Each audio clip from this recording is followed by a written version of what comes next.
2 cup மைதா, தேவையான அளவு உப்பு,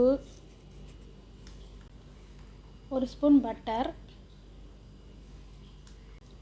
மிக்ஸ் பண்ணணும், எல்லாத்தையும் போட்டு மிக்ஸ் பண்ணணும். தேவையான அளவு தண்ணி.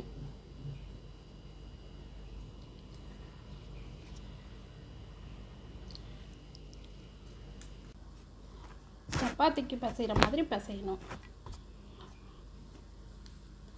10 நிமிஷம் ஊற வைக்கணும். சின்ன சின்ன உருண்டையாக எடுத்து இப்படி நல்லா உருட்டி வைக்கணும். சின்ன உருண்டை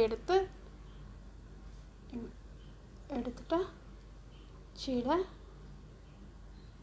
தயார்.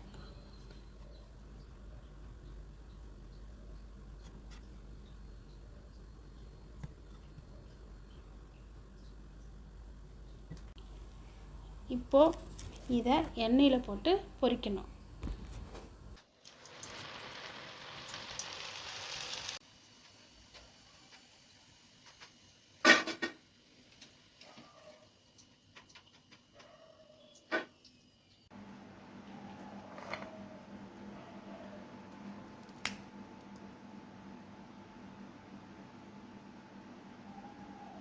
வெல்லத்தை பாவு காய்ச்ச கொஞ்சம் தண்ணி ஊற்றி